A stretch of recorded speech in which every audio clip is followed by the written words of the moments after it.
The history of the DeLorean Motor Company. Learn how the DeLorean, the car that started as an all-American dream sports car, became a disappointing, underpowered car that later became a movie star. To do that, let's go back in time to 1956. A young engineer, called John Zachary DeLorean, joined the General Motors Company and quickly became known as GM's golden engineer and the owner of multiple patented innovations for the Pontiac brand. DeLorean's passion was working on muscle cars. Among the cars that DeLorean worked on under the Pontiac brand were the Pontiac GTO, Firebird and the Grand Prix. In 1969, DeLorean was assigned to join the prestigious Chevrolet brand. That was where it all began to crumble for DeLorean and the GM company. Chevrolet sales were greatly improved after production modifications introduced by DeLorean, which helped him get the role of vice president of the entire GM line. During that time, DeLorean, who created a name for himself as a celebrity, began coming up with innovating and radical ideas of increasing the power of current production cars. DeLorean suggested to integrate the Pontiac Bonneville's V8 engine into the Pontiac Tempest.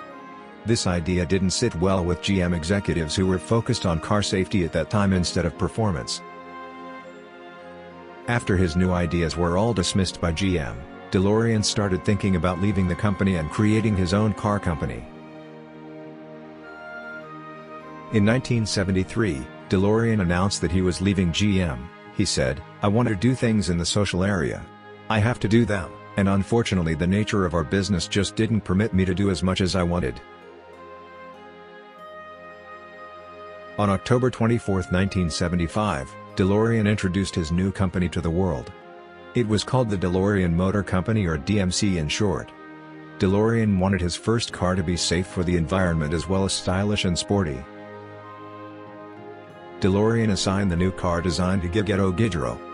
Giugietto is an Italian car designer who was behind multiple popular cars classics as the Lotus Esprit, Alfa Romeo, Ferrari 250 GT and more.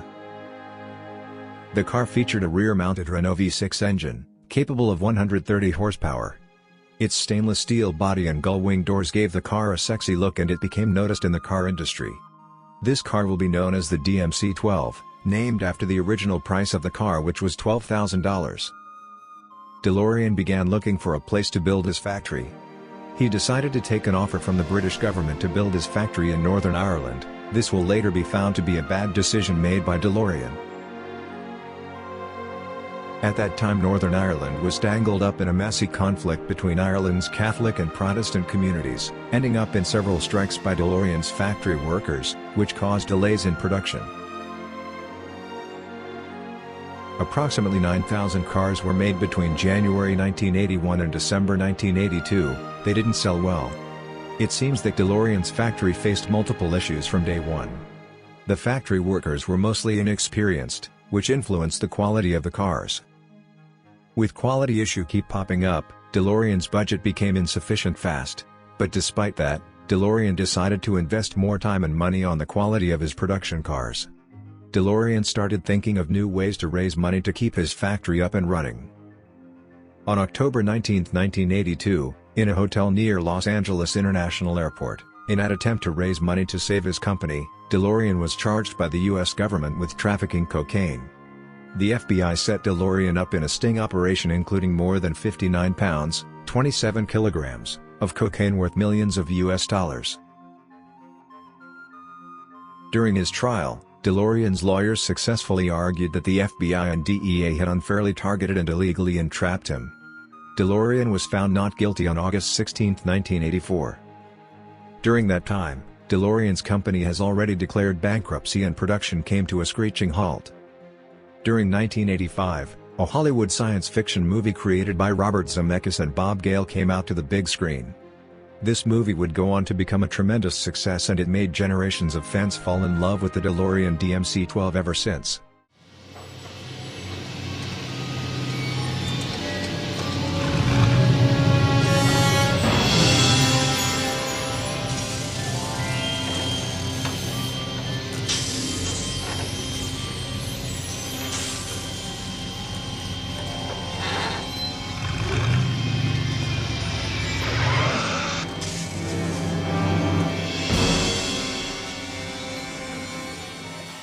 This was the magnificent movie trilogy called Back to the Future. In the movie, the DMC-12 is modified and becomes a time machine. The appearance in the movie gave the car great exposure and it became known worldwide. John DeLorean sent a letter to Robert Zemeckis and Bob Gale thanking them for using his car in their movie. 6 DMC-12 cars were used in the 3 Back to the Future movies. 3 cars still exist after one was destroyed in Back to the Future Part 2 and 2 were abandoned by the movie production team. An additional lightweight fiberglass full-size model was built and was used on-screen in the fly scenes. Universal Studios have 2 of these cars on display in their theme parks and 1 is on display in the Peterson Automotive Museum in Los Angeles. To this day, the iconic DeLorean car is one of the most popular 80s cars available. On March 19, 2005 at the age of 80, John DeLorean died from a stroke in a New Jersey hospital. On his tombstone is an engraved DeLorean DMC-12 car with its gull-wing doors open.